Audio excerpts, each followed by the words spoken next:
Haleluya, jumpa lagi dengan saya, Pendeta Reo Panggabean, Oikumene Ministry Jakarta. Apa kabar saudara? Saya berharap saudara selalu berada dalam keadaan baik, sehat, penuh semangat, dan never give up. Jangan pernah menyerah. Kebenaran firman Tuhan hari ini terambil dari 2 Timotius pasal yang kedua ayat 3, dan saya memberi tema bersyukur atas segala atau setiap keadaan. Ya, jadi kita harus tetap menunjukkan kesetiaan kita seperti seorang prajurit. Di dalam 2 Timotius 2:3 dikatakan begini, ikutlah menderita sebagai seorang prajurit yang baik dari Kristus Yesus. Seorang prajurit yang sedang berjuang tidak memusingkan dirinya dengan soal-soal penghidupannya, supaya dengan demikian ia berkenan kepada komandannya.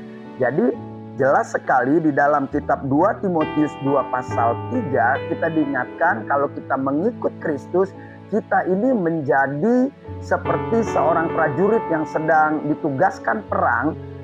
Dia harus fokus, dia tidak usah atau dia tidak perlu lagi memikirkan bagaimana istri saya, anak saya, bagaimana makanannya dan lain sebagainya.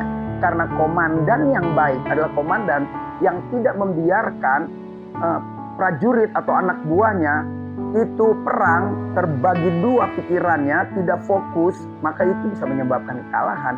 Jadi dia mau prajuritnya fokus perang, tetapi dia bertanggung jawab dengan keadaan orang di rumahnya. Nah, ini sangat luar biasa sekali. Perumpamaan ini mengingatkan saudara dan saya, Yesus lebih setia daripada komandan-komandan kita yang ada di dunia. Siapa komandan kita? Mungkin bos saudara di kantor, mungkin senior rohani saudara, mungkin gembala saudara. Belum tentu dia setia saudara. Ketika keadaan dia juga tidak baik-baik saja, maka kita disuruh mengerti keadaan dia. Tetapi Yesus, dia sangat mengerti keadaan kita. Dan kita nggak perlu pusing dengan keadaan Yesus, karena dia adalah sumber segalanya. Sumber penghidupan, sumber penghiburan, sumber kekuatan. Dan dia sumber yang nggak bisa kita pikirkan, disediakan dalam hidup saudara dan saya. Tetap semangat jadi prajuritnya Kristus. Tetap semangat berperang melawan penguasa-penguasa di udara yang terus coba menyerang, menjatuhkan kita. Tetapi waktu kita tetap fokus kepada Kristus, maka kita akan perang dalam peperangan roh. Dan pasti kita keluar sebagai pemenang. Tetap semangat, bersyukur terus, dan tunjukkan itu lewat kesetiaan kita.